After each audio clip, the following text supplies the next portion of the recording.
Hi there, thank you for joining me to chat about this latest episode of 90 Day Fiancé. If you're a fan of the show, go ahead and hit that subscribe button and also hit the thumbs up and let me know your thoughts on the episode in the comments. So we see Sophie and her mom making their great escape from Rob's house. So she mentions how sometimes in conversations with Rob, she wonders if she's going crazy, like, what are you talking about?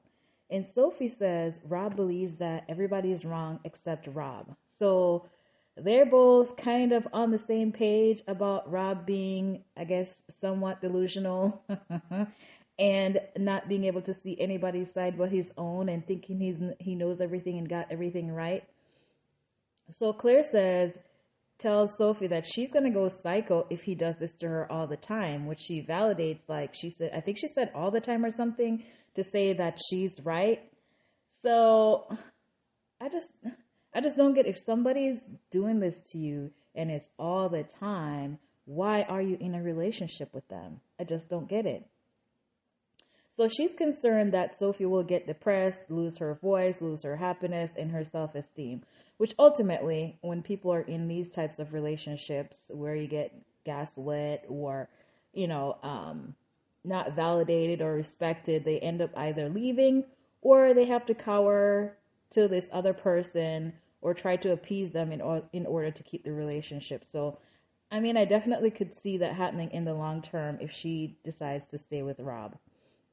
So they stop somewhere to get lunch, and Sophie says she plans to stay with her mom until he calms down, and she's happy to have somewhere nice to stay for once. Now it's just like, gee, another item of concern. Like, she is happy to be away from that place, and who would be happy there? So Claire is not happy about how quickly Rob goes from 0 to 100. And while they're talking, Rob sends Sophie a video of a car saying this could be ours. Okay, so this is the first interaction that you're having after this big blow up and you send her the video of a car. There's no apology. There's no, how are you doing? There's no, I'm sorry. He sends a video of a car completely unrelated to the issue that they have in at hand. And how could this be ours? You have no money. What is the point of this video? So he's trying to make it seem like he can get her a car. Like, what is the message he's trying to send here? So Sophie mentions how, her mom asked, like, what is it? What is it? And so she tells him about what she tells her about what she received from Rob. And Sophie mentions that he's trying to change the subject and he won't say sorry. Because he doesn't want to say sorry and he never says sorry. So basically, yeah. That's kind of demonstrated here, because you would think the first thing would be like, can we talk? I'm sorry, or I don't want to fight. But nope, it's something completely off topic and having nothing to do with the current situation. So Sophie says she doesn't want to marry somebody who can't apologize. And yeah, she's making all these, I guess, eye-opening statements. But is she really going to leave? Her mom asked her where she's at regarding to working things out with Rob, and she says she's 50-50. And so it seems that she's fully aware at this point of the fact that the relationship with Rob might not work out and that things are not looking good with Rob. But I just wonder, like, when was it ever looking good? Maybe it was looking good for her when they were long distance. You're not living with the person, everything is nice and hunky-dory, but then now you're living with them and then you see how they really are. So maybe that's it. That's what she's referring to. So when they got back to the hotel, Sophie says that she still haven't heard from Rob since earlier. We see where she's in her pajamas. So I'm assuming that it's probably at least past 7 p.m. or so that she's in her pajamas already. And they're supposed to be getting married in 3 weeks, I think she said. So she says that she will not be messaging him. So we'll see. We'll see who relent and message first from here. So she is having some doubt whether the marriage will happen, which you should have had a lot of doubts prior to now, but I'm glad she's at least finally seeing the problems in this relationship that they're having. So later on in the episode, we see where Rob is meeting up with his boys, Tarai and Ty, I think, and he's making a lot of big talks he calls the argument ridiculous. So we see him, I guess they're meeting up at the laundromat. I didn't know the laundromat's a catch-up place, but okay, this is where they're meeting up. So this is another thing too. Not that there's anything wrong with having to use a laundromat, but I thought that he at least had on-site laundry at his place. So it looks like he doesn't. So that's another inconvenience for Sophie, because typically if you're living in an apartment or you rent a house, you have on-site laundry. So I just realized that I don't think we've seen that before as far as from that perspective. So they ask how he's feeling about the big day coming. He says he's nervous. And one of the guys asks, is it good nervous or bad nervous? He said it's bad. So he goes on to tell them that things haven't been good, and talking about how Sophie's mom, who has every opinion in the book, and gripes about how the two of them are kind of ganging up against him. He tells them about the argument and how Claire said he's not a real man, or he would have gotten things together. And then he says something else like after he told them that. So I don't feel like Claire should have told him that he's not a real man. Granted, everybody's probably thinking the same thing, but to vocalize it, maybe that was kind of a little too low and a little too deep and hurtful to say. But we all know and are thinking the same thing, because you're trying to get married, but you're not prepared for the responsibilities of being married. So anyway, so one of the guys chuckled and said, I know how you get, after he got all angry about, talking about Claire's mom saying that. And, you'd think that this would be the point where one of the guys would say, you know what, I don't agree with her, but, there's some wisdom in that. Maybe you could have planned a little bit better or done some things differently, but neither of them said anything. They just kind of placate. So in the confessional, he said that he lost respect for Claire for saying he's not a real man. But did he ever have respect for her anyway? Because we know that Sophie and even Claire has mentioned how disrespectful he has been in the past and how they're always back and forthing. It doesn't seem like they ever had a good relationship anyway. So I just wonder about the statement of losing respect, if potentially respect wasn't there to begin with. And so he also bemoans Sophie not having her back with her mom. He tells the friends that, Sophie's jumping on the bandwagon with her mom, and about how what he's supposed to have and what he doesn't have. So in the criticism from the mom, he's saying that she's jumping on the bandwagon with that. But I don't know that she is. I mean, she did have some criticisms about the living situation, which he tried to downplay. And she tried to work with the situation that he has, but I don't feel like she was happy at any point to be jumping on the bandwagon about it. She wasn't really satisfied. So, yeah, so I think Ty was the one who asked him about how good he's feeling as far as, moving forward and getting married. On a scale of 1 to 10, he said a 4. And so Tarai asked why, if he hadn't seen any of this in the last 3 years. And he says no, and claiming that, well, I haven't had Sophie's mom in my house before. Well, you cannot blame all the issues on the fact that the mom didn't like your house. There are plenty of other issues and red flags or other things that could prevent the marriage from being successful or from even happening. So the fact that he's trying to place all the issues on Sophie's mom, I don't believe that is true. So, it seems as though Rob feels like he's the prize. He mentioned that, I told Sophie, he says, Sophie's assuming that we'll get married, but I've told her that I have up until I say I do, which he does, and everybody does. Until they say I do, they can easily back out. But he's acting like he is just some prize that, that Sophie would regret not marrying him. But he is acting as if she's desperate to marry him, or she wants the marriage more than him. That's how it's coming off. Granted, she is exhibiting some desperation because she knows that there are issues with the situation, the cheating, the living situation, the way they always bicker and whatnot.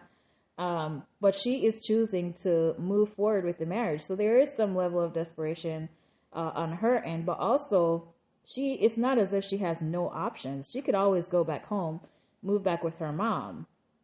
So the fact that Rob is acting as if she has no other choice or she's so desperate for him, I beg to differ on that. So we see Nikki and Igor once again. Why they're still here is beyond me. And as the opening scene for their segment starts, I noticed that Igor got in the car and didn't get her door. And I was like, thinking to myself. And then right after that, Nikki sarcastically says, "Oh, you're such a gentleman opening my door." And I just don't understand why they continue to force things, other than for being on TV. That's the only reason that I could see that they continue to just... Anyway, Igor did not respond to her saying that, which I was like, okay, maybe, maybe he's trying not to have a fight. So Igor in his confessional says that he had plans for Nikki prior to her coming here, and today is horseback riding day. So he has different things planned for different days for during her time. He brings up how Sophie was mad about the threesome conversation and doesn't seem to know why she's mad. Why do you not know why she's mad, Igor? She said that many, many times. I think she already expressed that as well in the big blow-up fight. Why are you saying you don't know? So there's this problem then, because it seems like he's not listening either, or he's playing dumb as far as, these triggers of hers or the things that she blew up about. Why don't you know why she blew up? He claims that she's very jealous. Is she very jealous? I don't know that I've seen where, I feel like jealousy would be like where they're walking out maybe, and she's like, oh, why is that girl looking at you or something like that. I don't see where she's exhibited anything related to being jealous other than their fights about, their interpersonal relationship. How is she jealous? I don't know that I've seen her exhibit any jealous behavior, but maybe this is something that he's talking about from previously. But let me know if you've seen Nikki exhibit any jealous behavior. I haven't seen it, but okay. And then he goes on to joke about being scared of Nikki, that Nikki will kill him. I was like, okay, that's a bad joke. So I was thinking that maybe it was best for him not to respond to her saying that he wasn't a gentleman, because of course they would start fighting. I'm like, okay, well, I guess I could see why he ignored that comment when she started. But this time, Igor is the one starting a fight, in my opinion. He asked about what she's doing for their relationship as they got in the car. He said, "You're not focused here. This is a big problem." I was like, wow, this is a new word, focus-SED. He has a problem with how she starts her morning. Like, how did you start your morning or something? He mentioned something like that. And I was like, what exactly did she do? We didn't really see that, but he has a problem with her, whatever she's doing in the mornings, or maybe this morning in particular. And he tells her to learn how to have a healthy relationship and not only think about herself. I think the only point where I see that she exhibits extreme selfishness is the sex part, because she's constantly harassing him for sex. But other than that, I feel like she's, she exhibits thoughtfulness, or at least she's not selfish anyway. But he says, "FOCUS-SED." I was like, oh my God, where did drill instructor Igor come from? So we go on to see a flashback in his conversation with Yvonne. And so I guess his demeanor is stemming from Yvonne telling him to put his foot down. So I guess he decides that he's going to try to one-up Nikki's masculine energy. And so it's like two bulls in a pen at this point. He goes on to say that maybe a virtual relationship is better for them, because in person, basically all they do is fight. And yeah, perhaps that's the case, because if you only have a virtual relationship, you can have your little sex friends, and then you guys can just chat on the phone, and you don't have to worry about your skin crawling when Nikki touches him. So maybe that's a good idea. She could just be a long distance sugar mama, and then he could do his own thing in Moldova. He's not kidding. Maybe that's a better arrangement if they're going to be together. But in this type of living together and being in each other's presence all the time, I just don't see it working. And he says that he does everything for her. And she says, yeah, because you're my guest. So basically he gets up and makes breakfast or whatever he does in the morning, and now he's complaining about that. Once again, Nikki says that he cannot handle her. He can't handle somebody like her, but yet they're continuing down the yellow brick road, which we don't need to see. Why are you guys here? Oh my goodness. Ashley and Manuel are going on a road trip to Niagara Falls. It's a surprise for him, so he doesn't know ahead of time, but when they get there and he realizes where they are, he's very excited. And he apparently was talking about visiting Niagara Falls from before he left Ecuador, so he was just super, super excited. He's in awe of the falls, and he said that he could kiss Ashley's feet for doing this for him. And he's super, super excited. I think, when was the last time I saw him so happy? He was happy. Yeah, the last time I saw him so happy was when they went to the lake. And so now that he's here, a place that he's wanted to visit for a long time, he's super, super happy. So I'm like, okay, well, this should go well. So Ashley asked him about how he's adapting to the U.S. because she mentions that in the conversation with Jonathan, he mentioned about wanting stuff back home or something about stuff back home.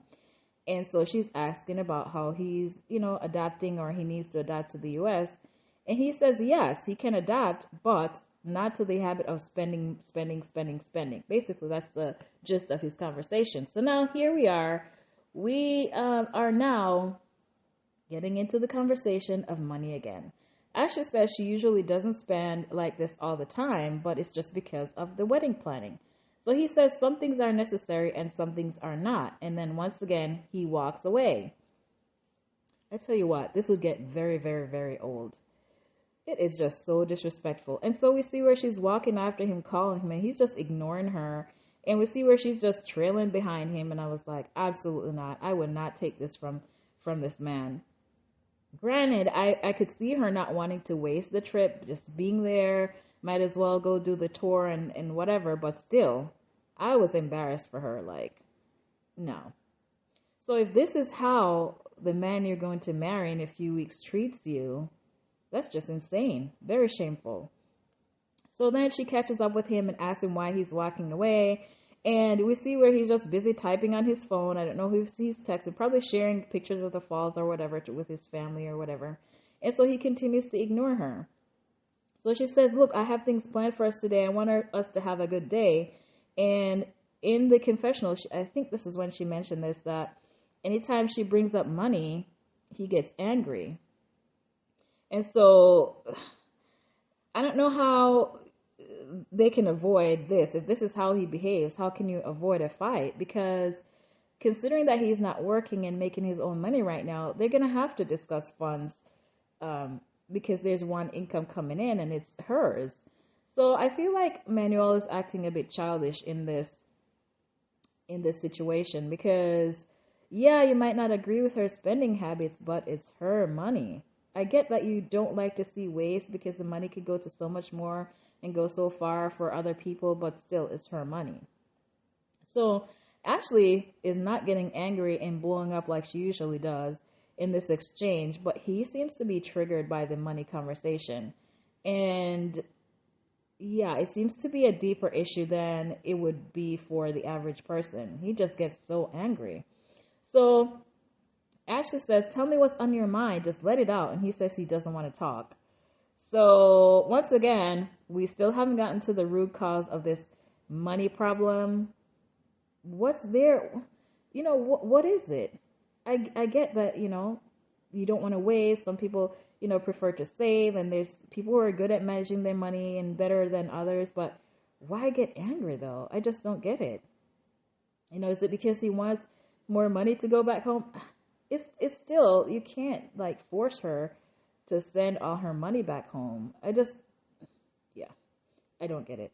So then next we see them, they're strolling hand in hand. And I was like, wait, did they do the hokey pokey somewhere in between scenes? How do we go from this little argument to now holding hands, walking down the street? What happened? So Ashley in the confessional says that she's saying that pretty much this is just growing pains because, they'll fight now, but things will be better later. They're trying to get all this stuff worked out the way. So she is thinking that by having all these fights now, they won't have fights or disagreements later. I don't know. But this is the gist of what she's saying. So I just don't understand how this is supposed to work, because if it's a recurring problem and you never resolve it, it's going to continue to be an issue. So anyway, we see where they stop and have a seat, and Ashley tells him how she will always support him and have his back. She'll always fight for their relationship. And she asks if he can promise the same. And he says he wants to be with her. And she asks if he can promise the same and if he wants to stay there with her. And he says he does, and that he'll always be there for her in the good times and bad. And so I'm like, okay. He says that when they fight, he's not always right, but neither is she. They just have to accept that fact. So I agree that, sometimes people disagree and you just have to respect the other person's point of view. But they have to learn to, disagree maturely and respectfully, and not in a way for the other person to feel like they're unheard and disrespected. And if you know that this is something that the person doesn't like, why do you keep doing it? That's the problem I see, because they continue to fight over the same stuff. So if I don't like when you harp on me about money, why continue to harp about money? Especially if you come to the agreement already on how you're going to spend or how much you're going to spend and send back home. Why are we still griping about money? So in the confessional, Ashley admits that they have a ton of work to do, and she goes on to say how they've only been living together for 3 months. Later, they go on the boat ride near the falls to get up close, and Manuel is really, really giddy, and he thanks her again for the surprise. Ashley feels like the mist from the falls is washing away all the bad energy. They're happy. They have some, little PDA going on. And Manuel says, let's fight for this. I think Ashley had said, oh, are we getting married? I don't know. It's just such an odd moment to bring up or try to confirm or whether they're still getting married. But anyway, are we getting married or something like that? And Manuel said, let's fight for this. And they both affirmed that they'll be getting married, and the PDA was flowing. So it's a really cool scene by the falls. There were multiple rainbows and the mist and a nice scenery. And so Ashley feels like the mist is washing away all the bad energy, but we'll see how long the falls keep the bad energy at bay for these two. So Jasmine and Gino are back at it again. Maybe they should have just stayed in Florida. So anyway, we see they're in the kitchen, and there's lots of veggies around. So it looks like Jasmine has been successful somewhat in changing Gino's diet, because when she first came here, she had complained about all the junk food and the processed food and the canned food that he had in the house. So it looks like he might be eating healthier now. She asked him why he's so serious, and he says he's not in a good mood, which is stemming from the bomb that she dropped about getting money from Dan for her implants. She says now that Gino says that Dan's going to expect something from her, and she says he's not going to expect anything. It's a charity. And she says that he should be happy that she has a good friend. And he asked her why she's still talking to him. She says he's a good friend, and the only contact they have are as friends. And if she needs a favor, she can ask him. Versus him, when he's had contact with his exes, it's completely different. So she brings up the fact that Gino had sent naked photos of her to his ex, which is really creepy. I cannot even think of any valid or understandable reason that you would send a naked photo of your current girlfriend to your ex. Like, that's just really weird. So anyway, she goes on to reveal that the ex had sent the photos to her job, and apparently this is why she lost her job as a teacher's assistant, which is so wrong. Gino asked Jasmine if she did anything to provoke the fight with the ex, and I'm like, what? Regardless of whether she did or not, what kind of question is this? So we see where Jasmine say, what did you say? And she stops cutting. She was cutting cabbages, and she has this big old knife, and so she has the knife up on the end, the handle. So the point is sticking up in the air, and she's getting angry. She's like, what did you say? And so I was like, ooh, Jesus, Gino, you better back down from this one. But of course not. He does not. But I feel almost as if this has to be a manufactured scene, because we see a flashback of their fight before about this very topic. So he had to have already known the details of what happened with the situation with the ex. So why are you now asking if she provoked it? I just am not buying this. So also, why would Gino send this naked photo? That's what I'm curious. That's an answer that I would like to hear from Gino. And as a matter of fact, this is probably a criminal offense. Why would you share private photos to a third party without the person's consent? So Jasmine is really angry. She's yelling. All the while, the knife is sticking up in the air. And I'm just like, is he seriously bringing up this effort right now when Jasmine has a knife? He is very bold. Like, why would you do this? Then he tells her to calm down, and she asks him what the heck is wrong with it. And he asks her what's wrong with her and tells her she's out of control. Now, come on now. When you do something, I hate when people do that, when they do something to provoke somebody and then they want to act like the person's crazy or ask them to calm down. You brought this up.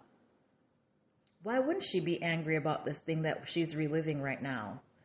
So Jasmine says that the ex sent the naked photos to every blogger that she knew, which is just devastating. Can you imagine?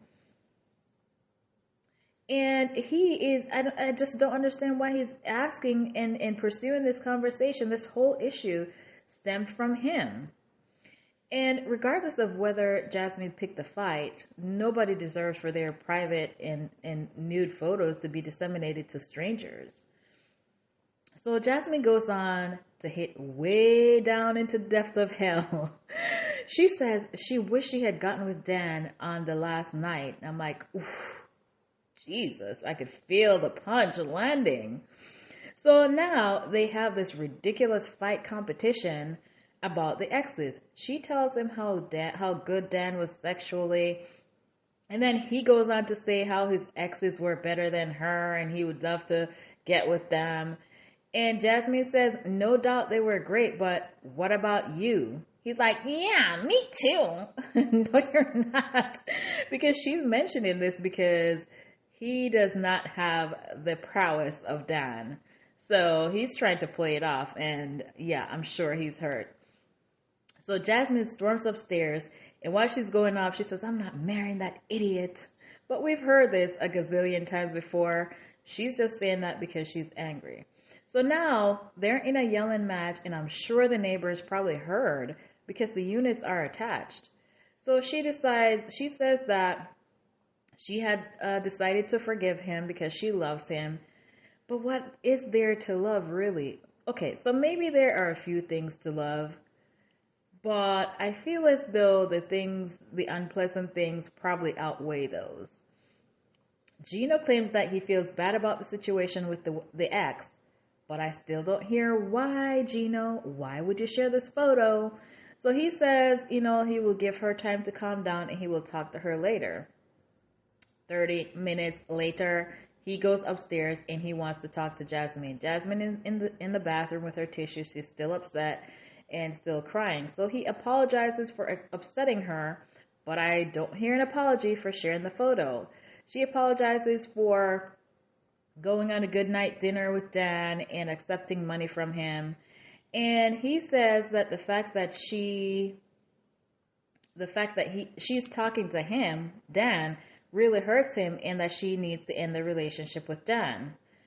So she decides, okay, Jasmine says in the confessional that Gino comes before everybody else, including Dan. So she's going to call him right there in the bathroom while Gino's standing there. So she leaves a message telling him that she's getting married soon and thank you for being a friend and letting him know that she'll no longer be in touch with him going forward.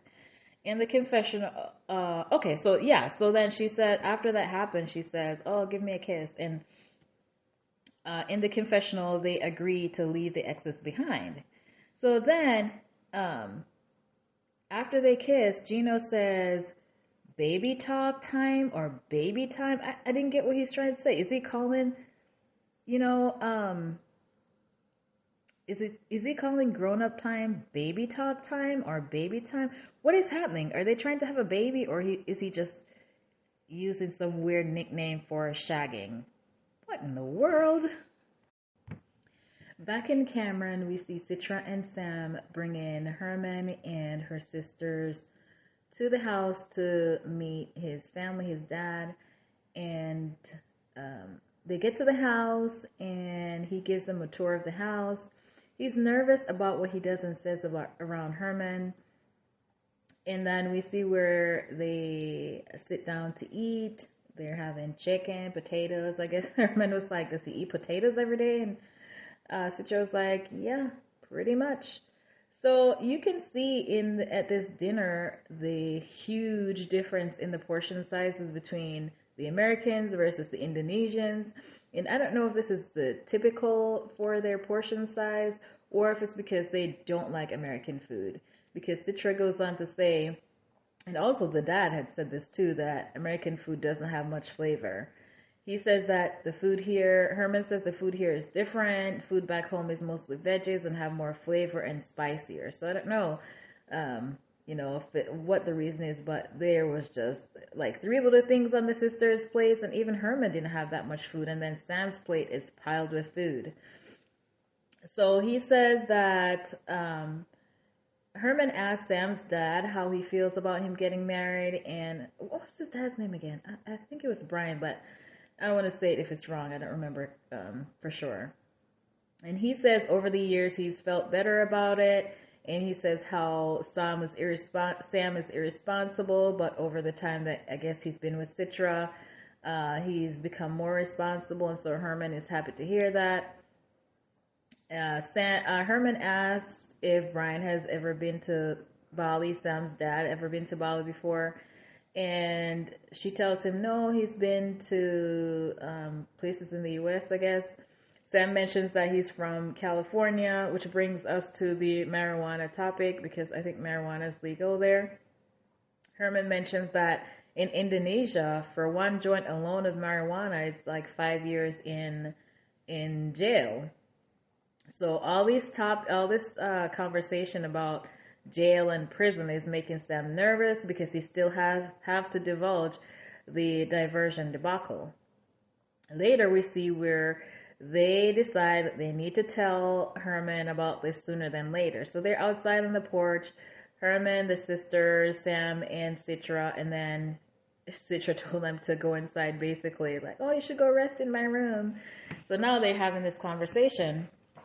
So Citra is nudging him to get it out, and it's getting awkward, and I'm sure Herman is sensing that whatever they're wanting to tell him is not good. So Sam is claiming that he got in trouble because his medicine was expired. This is the story that he's telling Herman. I was like, I don't know if I'm buying this version either, because didn't he say before that the reason that he got in trouble was because he had his medicine in a bottle without a prescription or something to that effect? Now he's saying it's because it expired. So anyway, Herman asked why he needs medicine. So in him asking this question, Sam had to divulge his addiction past, and he has to tell him now about the diversion program and then has to explain what it means. Herman asks how much time, and he says 6 months to a year. He asks what's going to become of Citra if he's in jail. So Herman is rightfully disappointed and pissed, and he says he's going to bring Citra back to Indonesia if that's the case. If he ends up going to jail, well, bye-bye. So he asks when the court date is, and he warns that if Sam does any illegal drugs, he will not marry her daughter. So this is awesome. I love to see that the dad is so protective, and I feel like that's necessary when dealing with daughters and men. You have to really make sure that your presence is known. Sam is not optimistic that he can turn things around. He's scared that things might not go well, and if that's the case, Citra is going back to Indonesia. I'm not sure of the dates as far as the wedding date compared to the court date. But Herman should definitely not let them get married until after the court case, because if they get married and then he goes to jail, I mean, they can't undo it, or unless they annul it, but he probably will not let this go down before the court date. So we see where Clayton and Miss Violet are going to the store to get little outfits for the guinea pig. On their way back from the store, Miss Violet says that he hasn't been talking to Clayton much. And in the conversation, she asks about how San Diego went. She goes on to talk about how things are changing in the house. She's talking about how lights are being on when she's trying to sleep and people talking loud. She also brings up the mess in the kitchen. And I understand that she's his mom, but also this is his place. And considering that now there's a third person in the house, it would be reasonable to expect that there's going to be more activity in the house. But anyway, Miss Violet goes on to talk about how, it'd be nice for Anali to cook American food once a week, and how she hasn't asked her to teach her. She says she hasn't asked for help. But, Violet could also, considering that she's observing that Anali's not cooking any American food, she could also offer to say, hey, do you want to learn how to make this? Do you want to learn how to make that? But no, she's griping about how Anali only cooks Mexican food. Or whatever kind of food it is. And another thing is that maybe Anali is not interested in making American food. So if she doesn't want to, you can't really force her to. She should not be forced into making or eating American cuisine if she doesn't want it. I'm sorry. If Miss Violet doesn't want the Mexican food that Anali is cooking or her native cuisine, then she can make her own. I don't know what she's griping about. She also goes on to complain about how Anali's always making chicken, and he never hears her asking Clayton what he likes to eat, and that Clayton likes beef. But the fact that Clayton is not saying anything, maybe he doesn't mind what she's cooking. But she's coming up with all these issues with his diet and what he's eating, but it doesn't really affect her any. She also goes on to claim that she doesn't have an issue with Anali, but then she goes on to complain about all she hears is Spanish. She's complaining about what Anali's cooking, which kind of contradicts the fact that you're bringing up all these problems that you're having, but then she says she doesn't have a problem with Anali. Well, yes, you do, considering that all these complaints that you have. Now, this seems to be like the typical tug of war with some moms and their sons when they have a partner in their life. It's almost as if they feel like they're losing significance in the son's life. And so now she's just picking at little things with Anali. Clayton tells her she's being defensive. They go back and forth. Miss Violet says that, if she had a place right now, a place tomorrow, she would leave. And, that's a good idea. And you should look for a place. She feels like Clayton is trying to kick her out, which, maybe that's not so bad of an idea. Maybe you should move out at this point. It's not really an ideal situation to live with your child and their spouse, especially a newly married couple. They're going to want their space. And so, she's been living with Clayton for a very long time. So hopefully she has been saving up money to be able to move. Clayton, even though while they were in the car, Clayton denied trying to kick her out, in the confessional, he says that, she will need to move out. But why not just say it to her face? Why not be honest with her and say, hey, we're getting married and we're going to need our own space. I will help you find a place or whatever, help you look or whatever. But have the conversation instead of just saying it in the confessional and then also denying it when she brings it up. Anyway, Anali says it's a few days before the wedding and she's really stressed out. Instead of Clayton helping her, he's an added stress. And we see where he's asking, where's my toothbrush? So she has to find that. He's packing up his things and he goes to get the Rubik's Cube. And she's just like, really? This is not the time for your Rubik's Cube. So she asks if he has found an officiant for the wedding. Clayton says he's not worried about it because in the state of Indiana, anybody can do it. So, yeah, that's not done either. She also asked if he found anyone to do her hair and makeup, which he hasn't, but then says, oh, well, Brandy could do it. And Anali's like, hell no, this is my wedding. You need somebody professional to do hair and makeup. Which, I kind of understand that as well. Meanwhile, in the kitchen, Miss Violet is overhearing this exchange. Granted, she doesn't understand what they're saying, but she can tell that they're having an argument in a sense, which I wouldn't really call it an argument per se. They're disagreeing or she's bringing up concerns. But anyway, she says that all she hears are Spanish arguments and that she's nervous for Clayton. So while they're in the room, Clayton yells out to him, asks if she knows where his EpiPens are. And she says, oh, yeah, it's right here. And then he comes out. And so Miss Violet asks him, like, what's going on in there? And he says, she's not happy with me. And Miss Violet says, yeah, I can tell. She says that she doesn't think Anali has any desire to learn English. And Clayton is saying, well, it would be nice if she would, pick up some English so she can help with, all the phone calls and the planning that needs to be done with the wedding. So we see where Anali is overhearing the conversation, and apparently she understands some of it and she's not happy. So she comes out and Clayton tells her that it would help if she spoke some English to help with the wedding stuff. And she's speaking back to him in Spanish with Miss Violet right there. And so she says he doesn't communicate. She doesn't know exactly what he needs. She makes a list and, stuff is always missing and how he always does stuff at the last minute. Clayton denies it being his fault. So it seems as though, I guess both have valid concerns, but knowing that Anali's English is limited, what is he expecting her to do?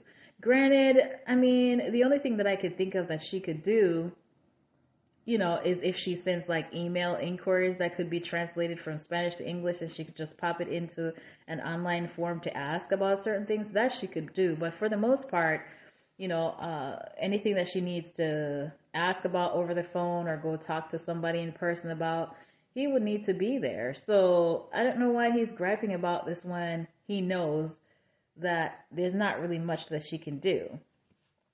So Clayton is being a bit irresponsible in my opinion, because knowing the situation, instead of stepping in to help her, he is trying to drop the stuff on Brandy's lap, as we can see, and Brandy is not having it.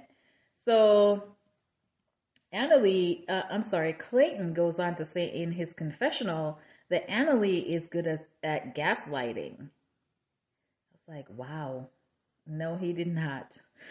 I don't like to get into psychological terms because I don't understand them very well, but I know that that's not a good thing. And why would he say that? I don't think I've seen any of the episodes where Anali has lied about things that has happened.